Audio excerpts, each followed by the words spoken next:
Hello dear students, good evening and welcome to engineers guru. तो SSC JE के चाहने वालों, देखो मेज़रमेंट को लेकर कल मैंने पहला सेशन कराया था and thanks for giving very warm response from your side from all the students. तो चलिए अब ज़रा उसी को हम कंटिन्यू करेंगे विद मोर क्वेश्चंस। इसमें जो प्रैक्टिस क्वेश्चन है वो हम डिस्कस कर रहे थे और कंसेप्ट के साथ।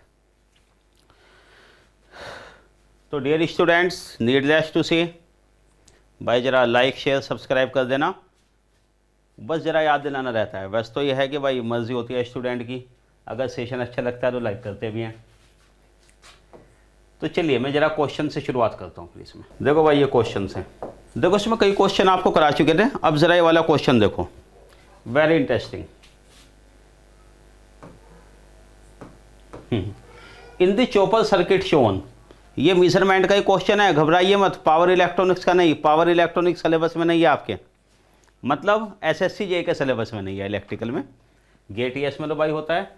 Chopper circuit shown PMMC and moving iron type ammeters. एक पीएमएमसी है, एक मूविंग आयरन। क्या गिवन है? Connected in series to measure the load current. ये लोड करंट मेजर करने के लिए readings of PMMC and moving iron 4 and 5 ampere. Ripple factor we have to determine. तो हुआ क्या, जैसे कि समझो बात को, मैं आपको जरा क्वेश्चन और समझा दूं थोड़ा अच्छे से। हाँ देखिए जरा, जैसे कोई भी चॉपर सर्किट वगैरह है, ये चॉपर सर्किट है, लोड कनेक्टेड हेयर, ये लोड करंट फ्लो हो रही। अब जैसे कि आप जानते हो, output of the converter, chopper हो, रेक्टिफायर हो, कुछ भी हो, इवन के इन्वर्टर हो तो भी, चॉपर और रेक्टिफायर में आउटपुट हम डीसी तो चाहते हैं, लेकिन करंट की वेवफॉर्म पूरी तरह डीसी तो नहीं होती। अब वो जो भी होती है, क्यों होती है, वो तो भाई पावर इलेक्ट्रॉनिक्स की बात है, लेकिन ये तो आप जानते हो पूरी तरह डीसी तो नहीं होती। इसमें दोनों कंपोनेंट होते हैं, DC plus AC, DC component as well as AC component दोनों। तो यहां पर किया क्या गया, एक पीएमएमसी एक मूविंग आयरन हमने कनेक्ट कर दिए। एमीटर, दो एमीटर हैं ये एमीटर A1, ये A2, ये पीएमएमसी, ये मूविंग आयरन।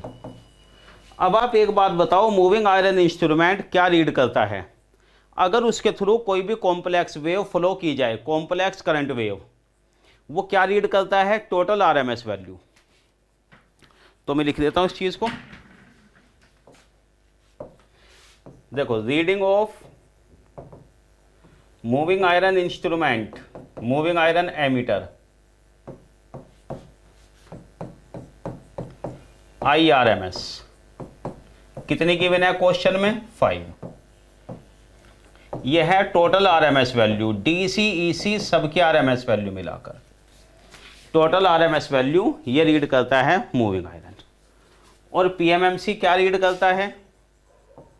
बहुत इजी क्वेश्चन है, आराम से आप जानते हो। मतलब ये जो मैं आपसे पूछ रहा हूं, क्या रीड करता है ये? DC component only. इसमें डीसी और एसी दोनों हैं, मूविंग आयरन जो है वो दोनों रीड करता है, और जबकि पीएमएमसी केवल और केवल डीसी कंपोनेंट। पीएमएमसी एसी के लिए रेस्पॉन्ड नहीं करता, केवल और केवल डीसी। तो क्या आ जाएगा? ये 4 एम्पियर। समझे बात? ये क्वेश्चन में गिवन है। अब रिपल फैक्टर आप जरा बता दीजिए क्या आएगा। Just a minute please, comment box खोल लेता हूं जरा। हाँ, क्या आएगा ये 4 एम्पियर। अब देखते हैं आगे। देखो, रिपल फैक्टर, रिपल फैक्टर वैसे तो होता है एसी कंपोनेंट के RMS value upon DC, AC upon DC, under root IRMS square minus I D C square upon I D C, यानी अनडिजायरेबल एसी कंपोनेंट अनडिजायरेबल होते हैं चॉपर में और रेक्टिफायर में डिजायरेबल ये वाले कंपोनेंट। तो ये कंडीशन आ गई।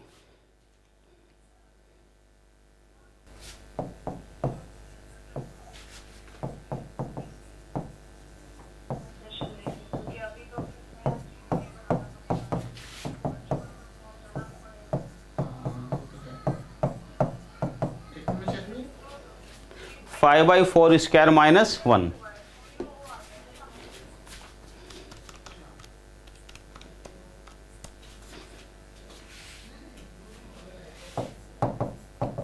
.75। यहां से आप कैलकुलेट कर सकते हो 3/4, तो आंसर आ गया 0.75। तो बात आई समझ में? चलिए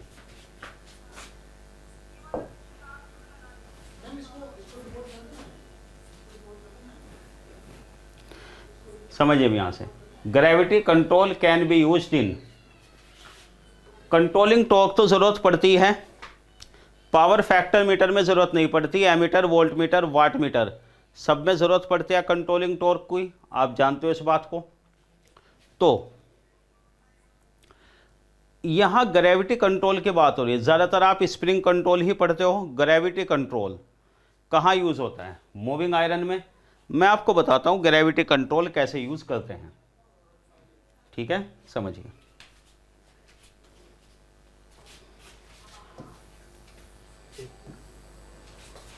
तो सुनिए ग्रेविटी कंट्रोल के बारे में। देखो कंट्रोलिंग टॉर्क कैसा चाहिए होता है हमें, स्प्रिंग से भी जो आप ऑब्टेन करते हो के थीटा। एक तरीका तो होता है स्प्रिंग कंट्रोल, वो तो मैं यहां पे डिस्कस नहीं कर रहा हूं। ग्रेविटी कंट्रोल का मतलब समझो, ग्रेविटी यानी कुछ चीज जहां ग्रेविटी का इफेक्ट हो। ग्रेविटी का इफेक्ट जब होगा जब मूवमेंट नीचे से ऊपर की तरफ या ऊपर से नीचे की तरफ होगा। जैसे भाई ध्यान से देखो, ये पॉइंटर है या मूविंग आयरन मान लो, चलो आयरन पीस के बारे में, या कोयल है, जब ऊपर से नीचे या नीचे से ऊपर जाएगी उसी टाइम तो इसमें ग्रेविटी का इफेक्ट होगा। जब मूवमेंट ऐसे होता है हॉरिजॉन्टल प्लेन में, उस टाइम तो कोई ग्रेविटी का इफेक्ट नहीं होता। तो ग्रेविटी कंट्रोल कुछ इस तरीके से काम करता है, समझिए आप जरा बात को।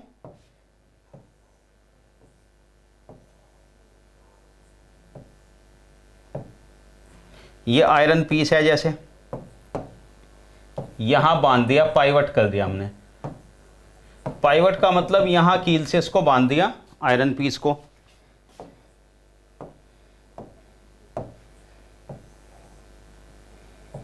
अब देखिए ये डिफ्लेक्शन है थीटा, ये कंट्रोलिंग डिफ्लेक्टिंग टॉर्क है इस तरफ। डिफ्लेक्टिंग टॉर्क कहां से आएगा इसमें, वो मैं नहीं डिस्कस कर रहा हूं, कंट्रोलिंग टॉर्क के बारे में आपको बता रहा हूं अभी। तो डिफ्लेक्टिंग टॉर्क की वजह से नीचे से ऊपर की तरफ जा रहा है, देखो इधर की तरफ, ऊपर की तरफ। अच्छा, इसमें ये वाली हो गई इसकी लेंथ, यहां से यहां तक की ये है लेंथ L। अब मैंने यहां पर इसमें वेट बांध दिया कुछ, मास M, कंकड़ पत्थर समझ लो कुछ भी, मास M, वो तो लाइट मूड की बात है। कंकड़ पत्थर नहीं, मतलब कुछ भी वेट। ये जो आयरन पीस है ये तो बहुत हल्का होता है, इसमें कुछ वेट बांध दिया यहां। अब आप मुझे एक बात बताइए, ग्रेविटी की वजह से वेट का इफेक्ट यहां पर आएगा, mg ग्रेविटी। अच्छा ये तो आ गया। अब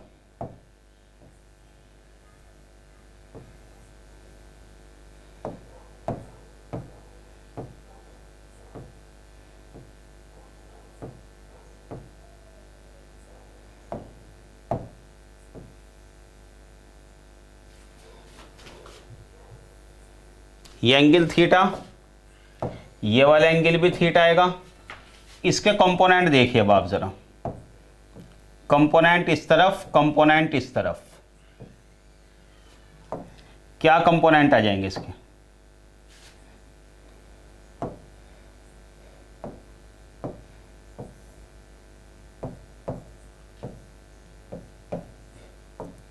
इधर की तरफ है mg cos थीटा, ये वाला आया mg sin थीटा। यस, अब ये जो कंपोनेंट है mg sin थीटा, ध्यान से देखो, ये है मूविंग आयरन डिस्क, इस पे फोर्स में इधर की तरफ लगा रहा हूं mg sin थीटा, वापिस लाएगा। ये वाला जो फोर्स है F, इसकी वजह से टॉर्क बताइए कितना हो जाएगा, controlling torque, force into distance L,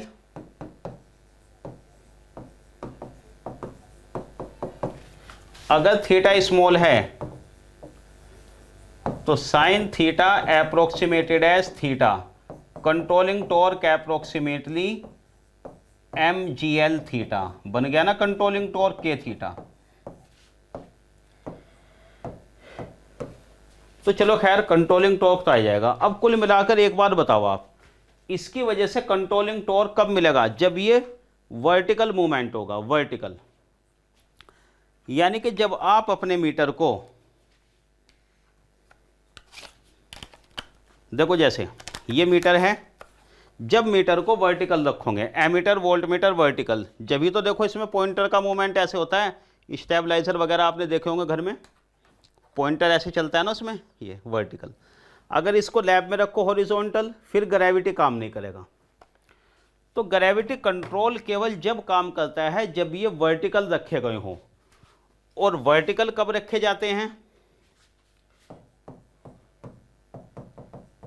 vertically mounted कब होते हैं इंस्ट्रूमेंट, बड़ा अच्छा क्वेश्चन है ये, जब ये यूज करते हैं पैनल टाइप एप्लीकेशन के लिए।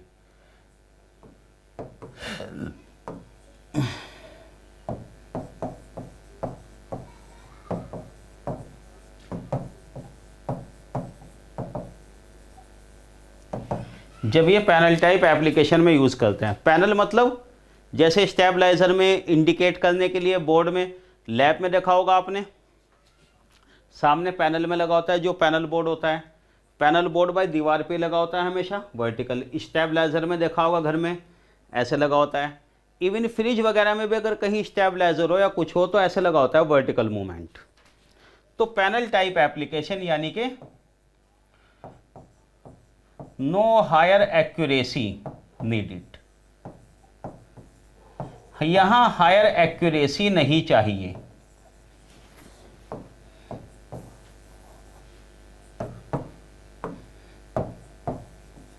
यानी लेस एक्यूरेट। पैनल बोर्ड में हम कौन सा इतना एक्यूरेटली देख रहे हैं, घर में जब स्टेबलाइजर पे आप वोल्टेज देखते हो कितना आ रहा है, वोल्टमीटर लगाया, कभी चेक करते हो कि वो 230 है या 230.5 है, अरे भाई ये तो छोड़ दो, 230 है 235 है, उस पर भी ध्यान नहीं, बस ये देखते हैं भाई ठीक ठाक आ रहा है 30 40 20 के आसपास होके रफली। कौन इतना रीडिंग ले रहा है घर में या कहीं भी पैनल में कि 230.23 है, इतना एक्यूरेसी नहीं चाहिए। तो एक्यूरेसी नहीं है तो इसको सस्ता बना लो, जब ज़्यादा एक्यूरेसी नहीं चाहिए तो सस्ता बना लो। सस्ते का मतलब ग्रेविटी कंट्रोल, स्प्रिंग का खर्चा बचाओ, स्प्रिंग का खर्चा बचाओ। तो इसीलिए मूविंग आयरन यूज होता है, क्योंकि मूविंग आयरन सस्ते तो हैं लेकिन इतने एक्यूरेट नहीं है। इस वाले क्वेश्चन पर जाइए, which one of the bridge is suitable for measurement of inductance of series field winding. Series field winding in DC machine, बताओ जरा। जहां तक बात है डीसी मशीन की, मोटर है या जनरेटर है, शंट फील्ड वाइंडिंग में अच्छे खासे नंबर ऑफ टर्न होते हैं, आपने देखा भी होगा, उसका इंडक्टेंस हाई होता है। सीरीज फील्ड वाइंडिंग की जहां तक बात है, इसका इंडक्टेंस कम ही होगा क्योंकि नंबर ऑफ टर्न्स कम होते हैं, few turns. Series field winding में क्योंकि आर्मेचर करंट फ्लो होती है, जब करंट हाई है तो नंबर ऑफ टर्न्स कम में काम चल जाएगा। कैसे, देखो फ्लक्स होता है series flux MMF by reluctance.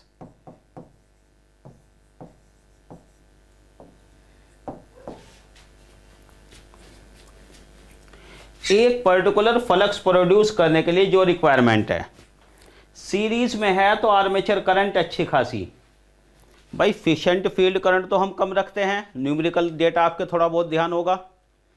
Shunt field current की बात है तो कितनी होती है, मुश्किल से 1 एम्पियर, 0.5 एम्पियर, 2 या 3-4 एम्पियर मैक्सिमम। आर्मेचर करंट अगर कम वाली रेटिंग का भी अज्यूम करते हो तो कम से कम 15-20 एम्पियर तक तो जाती है, बड़ी मशीन है तो 50 और 100 एम्पियर तक भी। जब आर्मेचर करंट हायर है तो नंबर ऑफ टर्न्स कम में काम चल जाता है, यानी कि इंडक्टेंस क्या रहेगा, कम। तो इस क्वेश्चन को आप ऐसे समझ लो, लो इंडक्टेंस। अब बताओ कौन सा ब्रिज सुटेबल है लो इंडक्टेंस मेजरमेंट के लिए। एंडरसन, लो इंडक्टेंस के लिए एंडरसन यूज करता है ना, बस इतनी सी बात है।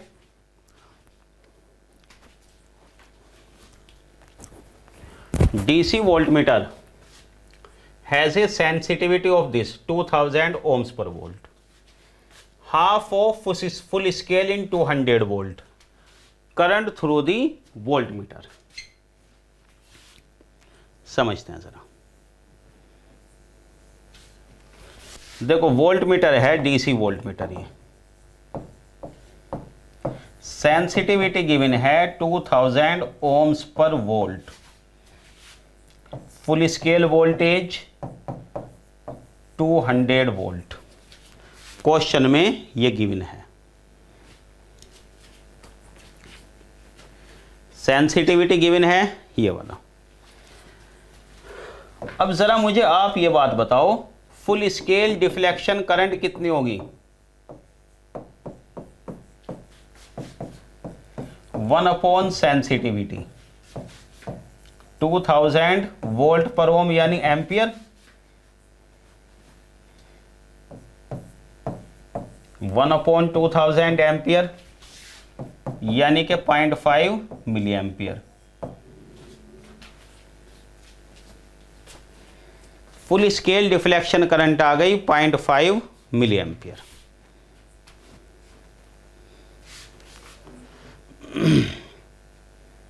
ठीक है बात, अच्छा। Full scale deflection current for half of full scale, question में ये गिवन है, फुल स्केल के लिए कितनी करंट होगी, हाफ कर दो,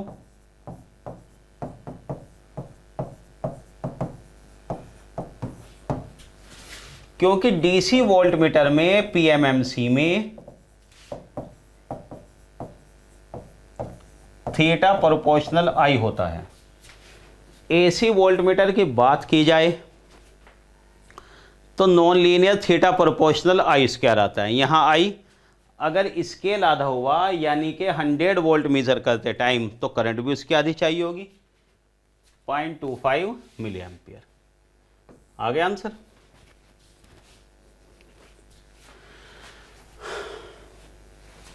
ये क्वेश्चन है फेज मेजरमेंट पे, measurement of phase through CRO. CRO से फेज का मेजरमेंट करते हैं ना,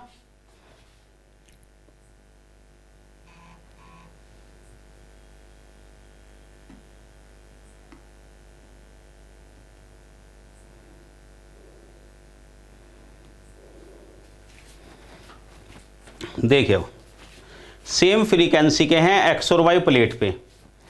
कैसे तरीका बताया था आपको, सेम फ्रीक्वेंसी के साइनोसॉइड होते हैं, उनके बीच फेज होता है फाई। एक्स और वाई प्लेट पे अप्लाई करते हैं, एक्स प्लेट पे जैसे ये, वाई प्लेट पे जैसे ये। मेजर करना चाह रहे हैं हम फेज डिफरेंस साइनोसॉइडल में फाई। उसका तरीका क्या होता है, कुछ अजीबोगरीब से डायग्राम बनते हैं जिसे बोलते हैं लिसाजस फिगर। ये क्वेश्चन है लिसाजस फिगर पर, ठीक है। Lissajous figure seen as shown, ये लिसाजस फिगर है। फेज डिफरेंस बताना है सिग्नल के बीच में कितना होगा। लिखता हूं मैं इसको जरा,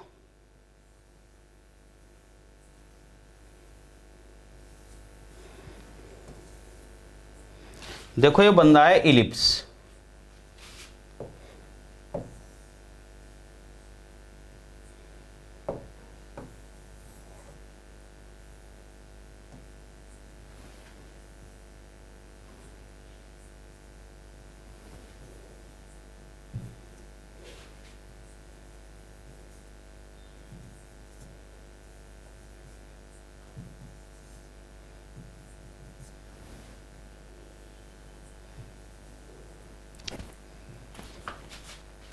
देखो इलिप्स ही है, प्रॉपर बन नहीं पा रहा डायग्राम, चलो खैर मैं रफली बना देता हूँ।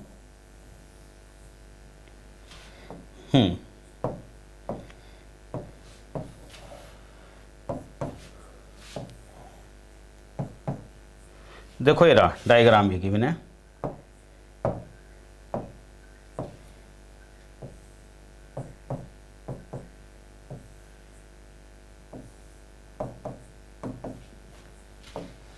ये गिवन है क्वेश्चन में y1, ये y2। y1 अपॉन y2 की वैल्यू है 0.5, ये गिवन है क्वेश्चन में। y1 बाई y2 0.5, y1 और y2 आपके सामने है। इलिप्स बन रहा है, इलिप्स है ये। तो फार्मूला क्या होता है फेज डिफरेंस का? मैंने क्या बताया था, sign modulus phi, y1 upon y2 यानी कि 0.5। अगर साइन फाई की वैल्यू मॉडुलस फाई की 0.5 है, या तो 30 डिग्री होगा या फिर 150 डिग्री होगा। भाई साइन 30 भी 0.5 होता है, साइन 150 भी 0.5 होता है, दोनों ही 0.5 है ये। तो कौन से वाला सेलेक्ट करोगे? इसमें जो मेजर एक्सिस है इलिप्स की वो कौन से क्वाड्रेंट में है? मेजर एक्सिस आ रही फर्स्ट एंड थर्ड क्वाड्रेंट में।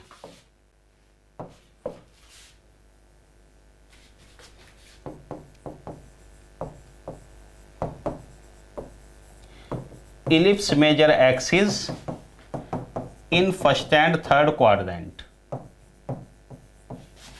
इसका मतलब होता है कि फेज डिफरेंस है लेस देन 90, एक्यूट एंगल है। अगर इलिप्स की मेजर एक्सिस सेकंड और फोर्थ क्वाड्रेंट में चली जाती तो फिर ये होता है obtuse angle. Acute angle means ये वाला नहीं। तो मॉडुलस फाई की वैल्यू आ गई 30 डिग्री। मॉडुलस फाई 30 डिग्री का मतलब +30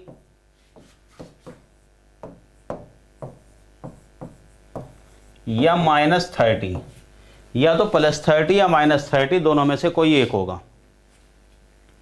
समझे बात?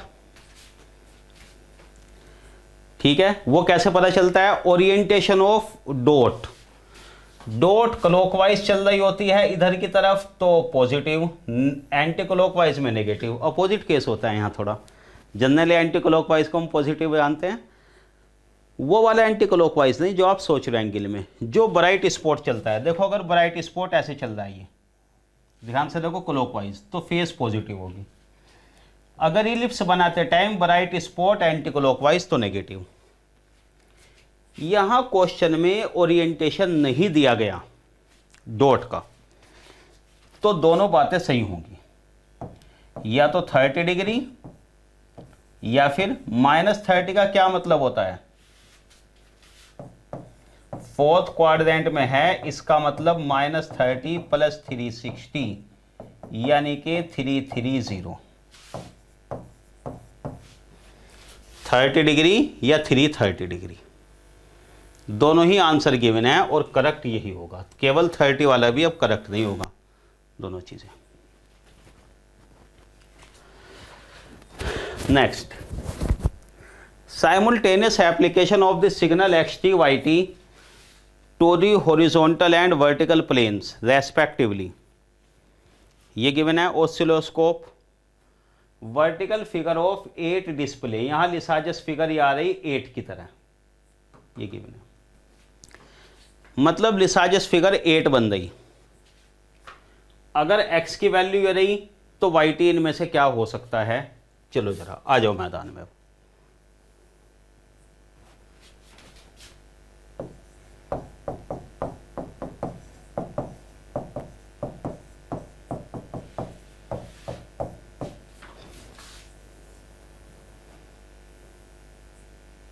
देखो लिसाजस फिगर क्या बन रही है यहां। लिसाजस फिगर है वर्टिकल 8, हॉरिजॉन्टल 8 होता है तो इनफाइनाइट की तरह बोलते हैं ऑब्वियसली इसको हम। काउंट करो, vertical maxima and horizontal maxima. Vertical maxima है 1, हॉरिजॉन्टल मैक्सिमा 1 एंड 2। तो फ्रीक्वेंसी का रेशियो क्या होता है F1 upon Fx, vertical maxima horizontal maxima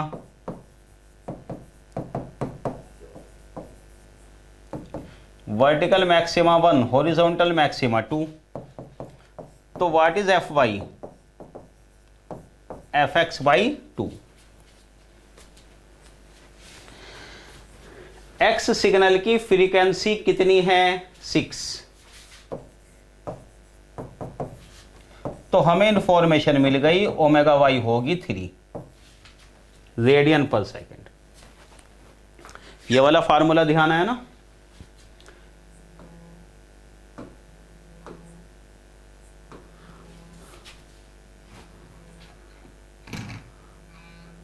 इसमें देखो आप इस तरह से भी चेक कर सकते हो, ये वाले कौन से मैक्सिमम, हॉरिजॉन्टल, ये वाला वर्टिकल, ठीक है। वो किसी भी डायरेक्शन से हम चेक कर सकते हैं, हॉरिजॉन्टल एंड वर्टिकल मैक्सिमा, ये 6 और ये 3, ठीक है बात।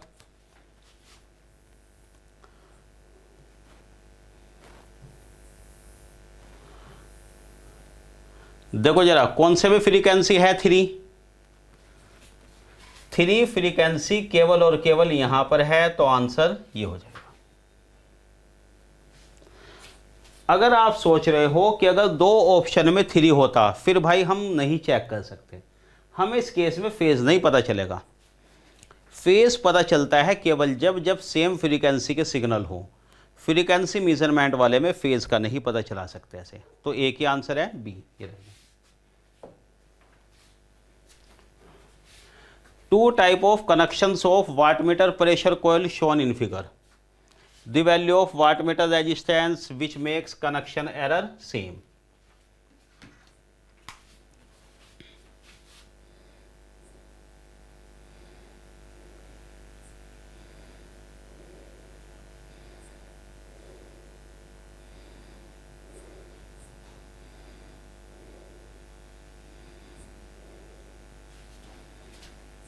देखो क्या करना है, जैसे मैंने बताया था आपको error due to connection. 2 type के कनेक्शन यहां पे शो कर रखिए, देखो आप वाटमीटर के एरर आती है दोनों केस में। तो यहां क्वेश्चन में तो ये कहा गया एरर कौन सी आएगी वो तो मैं बताऊंगा ये आपको। यहां पे देखो पहले, the value of current coil resistance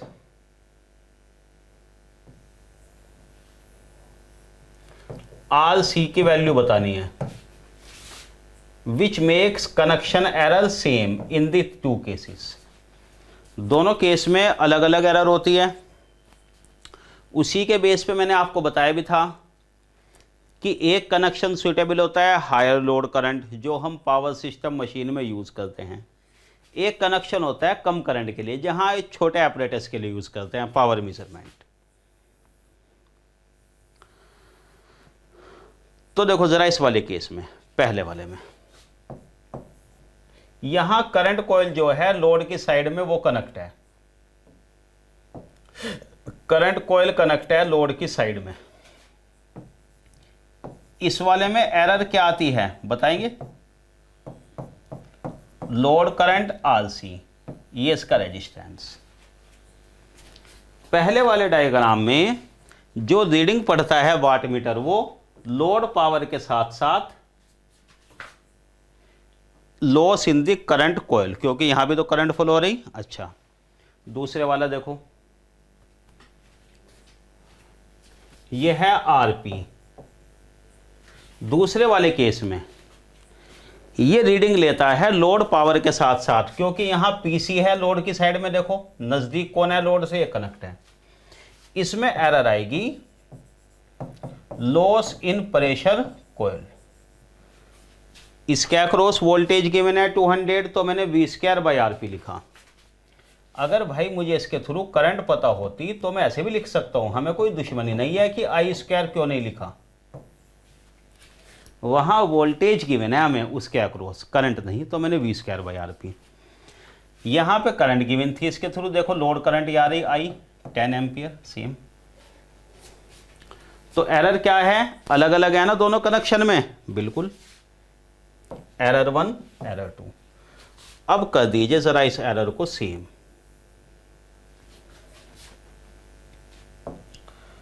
same error, दोनों केस में अगर एरर सेम है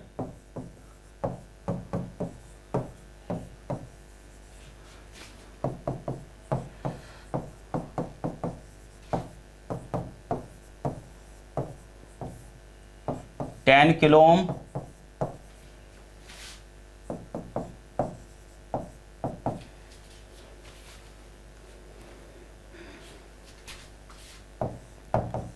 .04 ओम 40 मिली ओम, कमी आता है ऑब्वियसली। आरपी जो है टोटल रेजिस्टेंस होता है प्रेशर कॉइल का भी और एक्सटर्नल वाला मिलाकर, ये दोनों।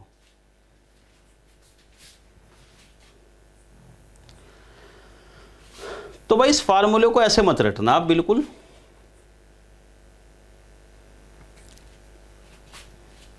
अच्छा सॉरी, ये 20 एम्पियर है करंट,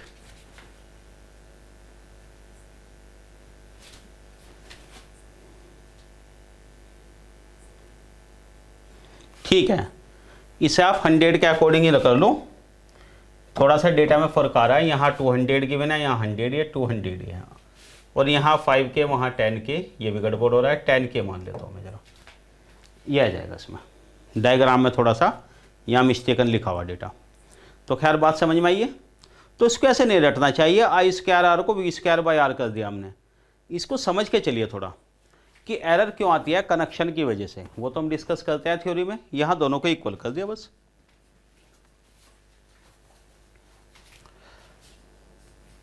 ये क्वेश्चन हो चुका था, हाँ ये वाला आप देखो,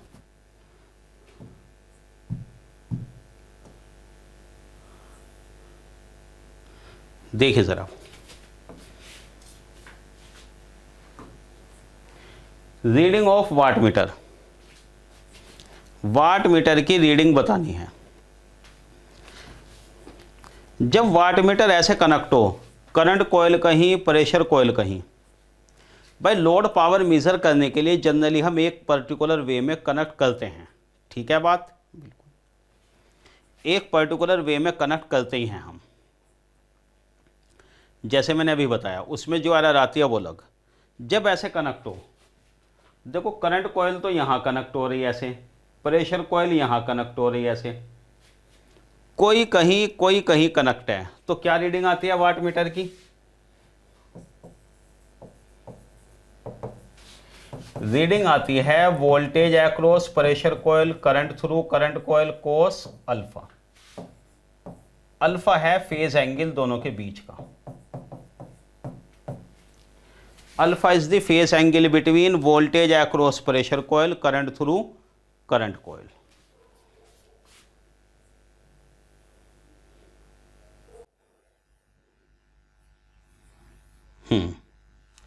देखो कैसे है अब इसमें,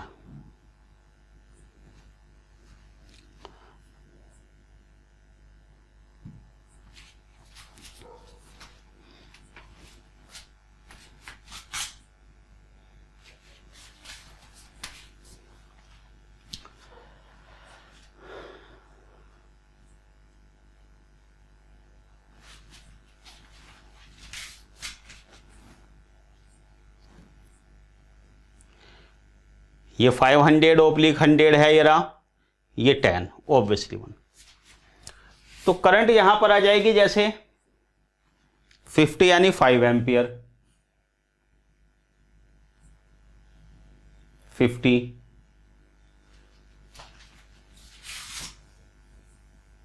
देखिए एक्चुअली कुछ ऐसे है, ये जरा डायग्राम ओवरलैप हो रहा था वो, इसलिए थोड़ा विजिबल हो नहीं पाया प्रॉपर। खैर ये सप्लाई है 250 वोल्ट की,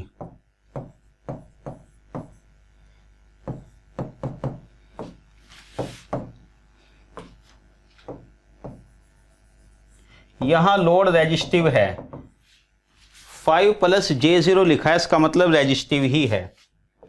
आप मुझे सबसे पहले लोड करंट बता दो कितनी होगी, इसको मान लेता हूं मैं आई की वैल्यू देखो V बाई आर यानी 50 एंगल 0 एम्पियर।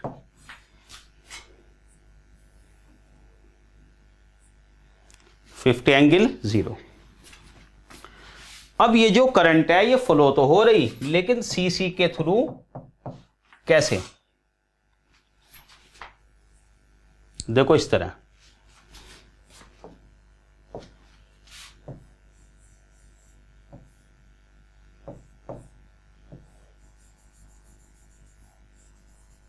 ये पीसी, वाट मीटर यहां रखा, ये वाली करंट फ्लो हुई सीटी के थ्रू, करंट ट्रांसफॉर्मर के थ्रू। क्या रेशो है इसका? 100/10। इसका रेशो है 100/10 एम्पियर, यानी 10 × 1। तो ये वाली करंट बताओ आईसीसी कितनी हो जाएगी? डायरेक्ट नहीं फ्लो करा दे करंट, 10:1 लोड करंट आई और ये आईसीसी। तो लिखते हैं करंट थ्रू सीसी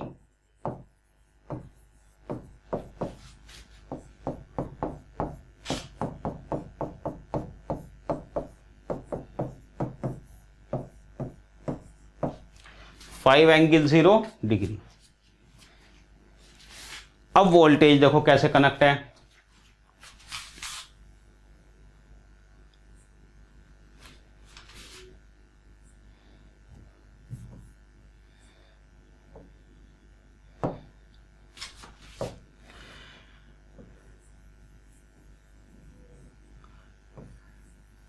यह है पोटेंशियल ट्रांसफॉर्मर जिसके थ्रू कनेक्ट है यहां पर, ये PT.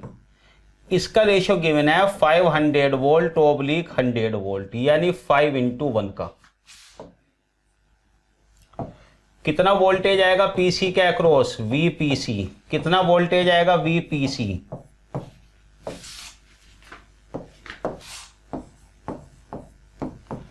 V/5 divide by 5, 50 angle 0।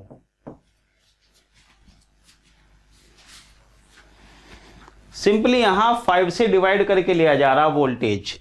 Voltage across pressure coil 5 से डिवाइड करके आया, किसके थ्रू? पोटेंशियल ट्रांसफॉर्मर के, ये करंट कॉइल के थ्रू। ये आ गई। बताओ फेज एंगल कितना आ रहा है? जेई लेवल का क्वेश्चन है, कैलकुलेशन बहुत आसान होती है। सिंपली बस आपकी कंसेप्ट चेक करते हैं। cos 0 250 वाट। वही कहता है ना, कंसेप्ट को बस बाउंड्री से टच करके निकल जाओ, लेकिन आप कंसेप्ट मतलब चेक की जाती है। कुछ न्यूमेरिकल देते हैं, सारे क्वेश्चन ऐसे नहीं थ्योरेटिकल 1 मार्क देख के निकल जाओ, वो तो मैंने आपको कराई ही है। तो थोड़ा सा ऐसे न्यूमेरिकल भी, छोटे मोटे जो न्यूमेरिकल हैं।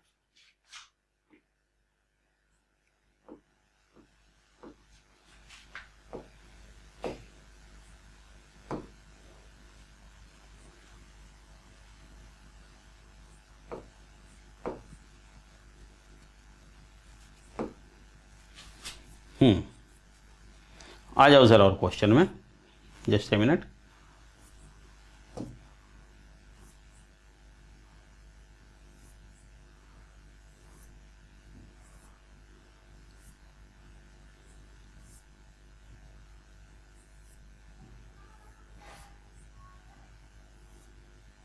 रीडिंग ऑफ वाट मीटर, हाँ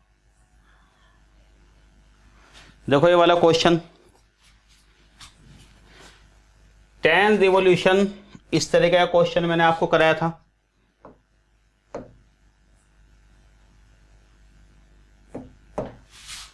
ten revolution 50 second, load of this meter constant revolution पर kilowatt hour. Energy space, revolution का मतलब कितने रिवॉल्यूशन बने, उतने ही टाइम में कितनी एनर्जी गई। तो 50 सेकेंड, टाइम कितना हो गया 50/,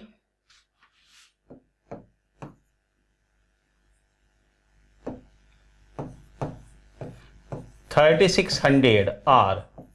सेकेंड को मैंने आर में कन्वर्ट कर दिया, 1/72 आर। पावर कितनी है 720 वाट। एनर्जी बताओ,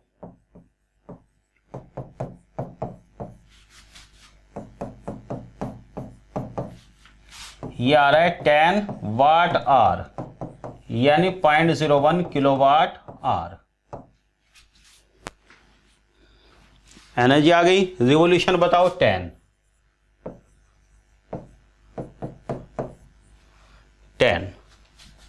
तो मीटर कांस्टेंट कितना आएगा?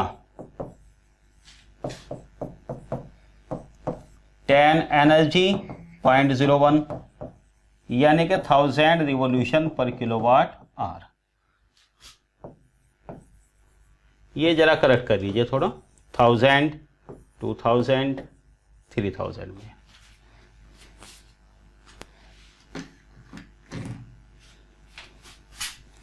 रिवोल्यूशन और एनर्जी।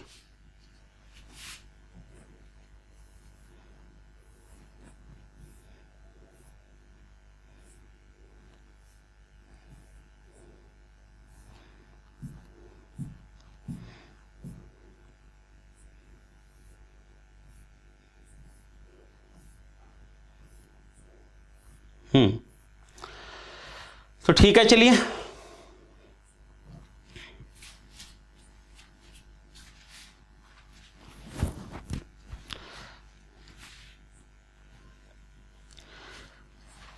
तो बाकी आप बताइएगा, इसके क्वेश्चन करा देंगे और आगे। अभी देखो, जैसे मैंने आपसे कहा था, इसके बाद हम रखेंगे पावर सिस्टम के सेशन, क्योंकि कई सारे टॉपिक है। पहले सबके कुछ क्वेश्चन आपको करा दें, उसके बाद फिर टाइम मिलता है, मैराथन प्लान करेंगे तो फिर आपको सारे सब्जेक्ट के और क्वेश्चन हम करा देंगे।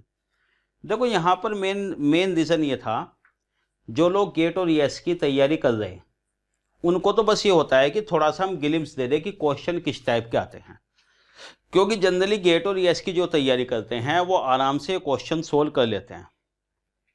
बस ये ज़रूर होता है कि ओवर कॉन्फिडेंस ना हो कि हम तो गेट ईएस का अच्छा स्कोर कर लिया था, तैयारी बढ़िया, तो हो ही जाएंगे क्वेश्चन। हो तो जाएंगे, लेकिन ज़रा प्रैक्टिस के थ्रू कि सामने क्वेश्चन आ जाए किस तरीके की। कई बार क्या होता है ना, जब अच्छे क्वेश्चन करते रहते हैं ज़्यादा टफ न्यूमेरिकल, तो सिंपल से छोटे मोटे स्टेटमेंट बेस्ड क्वेश्चन में स्टूडेंट उलझ जाते हैं। तो एक तो उस बात का ध्यान रखिएगा। दूसरा, जिन लोगों की प्रिपरेशन उस हिसाब की नहीं है, भी कम प्रिपरेशन है, या बस जो एक्सक्लूसिवली एसएससी के लिए प्रिपरेशन कर रहे, मैंने इसलिए साथ साथ कुछ एक्सप्लेनेशन देने की कोशिश की है। देखो, एक लिमिटेड टाइम में जितना आपको इसके बारे में बताया जा सकता है। तो खैर, बाकी सब्जेक्ट के लिए भी क्वेश्चन करा देंगे हम, ठीक है। तो डियर स्टूडेंट्स, बाकी सबसे बड़ी चीज थैंक यू, मैजिक वर्ड होता है ना, ठीक है ना। कहता है ना कि बात में क्या रखा है, लेकिन बात की ही तो बात होती है। तो खैर, आप लोग ध्यान रखिए, प्रिपरेशन अपनी करें, बड़े जम के तैयारी करें, और कॉन्फिडेंस रखें अपने आप पर भी। अपने आप पे कॉन्फिडेंस ये कि भाई जो तैयारी कर रहे वाकई में काम आएगी। जब ये सोचते हैं ना कि पता नहीं होगा या नहीं होगा, और ये लगता है कि सिलेक्शन होगा या नहीं होगा, कि बस तैयारी तो कर ही लेते हैं, देखा जाएगा। भाई देखा जाएगा नहीं, कोशिश ये रखो कि जब आप पढ़ रहे हो उसे अच्छी तरह पढ़ो और एग्ज़ाम करके आओगे। अच्छी तरह पढ़ने का मतलब मेरा हमेशा ये नहीं होता कि भाई एसएससी जेईई के लिए आप पढ़ रहे हो बहुत अच्छी तरह, ईएस के कन्वेंशनल क्वेश्चन भी, उसका मतलब ये भी नहीं होता। ये है, देखिए, कोई भी एग्ज़ाम है कि जो है वो बेसिक कंसेप्ट है। कंसेप्चुअल क्लैरिटी अगर है तो कोई सा भी क्वेश्चन मुश्किल या आसान हर एक बन जाएगा आपसे, ठीक है ना।